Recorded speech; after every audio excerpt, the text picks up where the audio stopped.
Salut Sarah, j'espère que tu vas bien. Donc ça fait un bout de temps que je voulais répondre à ta réponse. Déjà merci d'avoir fait ton feedback. Et ça fait un bout de temps que je voulais y répondre et là j'en profite pour y répondre. En plus là on a les TikTok de 3 minutes, donc ça c'est parfait. Donc en fait ce qui se passe c'est que ce que j'ai envie de te dire, c'est que le corps en fait a besoin d'exercice physique pour être en bonne santé. Ça faut vraiment l'intégrer, d'accord? Après effectivement certaines personnes ont certains problèmes. Mais c'est pas parce que tu as certains problèmes que tu ne peux pas faire de sport. Souvent, quand on pense sport, on pense à des trucs harassants, des trucs fatigants, genre tu vas soulever des poids, genre tu vas courir. Mais il n'y a pas que ça. Le sport, pour moi, enfin dans ma conception, le sport, c'est de faire fonctionner le corps. Faire fonctionner le corps pour l'entretenir et pour qu'il s'améliore. Donc, y a pas un sport de prédilection, il n'y a pas un truc que tu dois faire de façon obligée pour pouvoir avoir des résultats et pour pouvoir te sentir bien.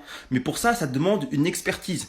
Ça demande de l'objectivité. Ça demande que quelqu'un, c'est-à-dire par exemple, moi par exemple, je puisse analyser en fait ce que tu as pour te donner les exercices adéquats par rapport à ta personne avec l'intensité qu'il faut pour que tu ailles mieux et pour que tu aies des résultats. D'accord? Parce que bon, apparemment ton médecin il t'a dit que tu pouvais quand même faire du vélo. Ça veut dire que même lui, il s'accorde pour dire que tu peux faire une activité physique.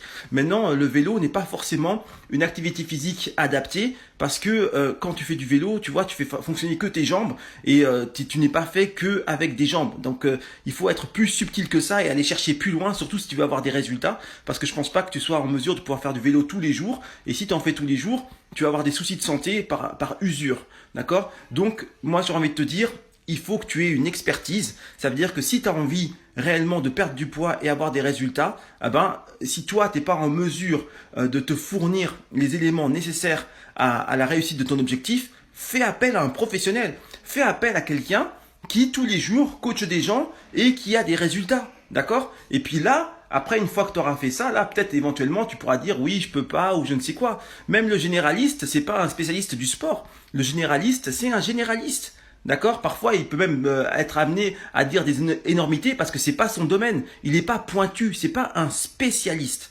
D'accord? Et moi, je sais que par exemple, toutes les personnes que je coach, ce sont des trainings individuels et j'adapte à chaque personne, à chaque problématique, j'adapte les exercices. Moi, j'ai des personnes qui ont des problèmes d'épaule, j'ai des personnes qui ont des problèmes de genoux, j'ai des personnes qui ont des problèmes de dos, j'ai des personnes qui font de la tachycardie, tu vois, j'ai des personnes qui sont obèses, qui font plus de 100 kilos, j'ai des personnes totalement différentes et pourtant elles ont toutes des résultats parce qu'à chaque fois, j'adapte les entraînements. Voilà.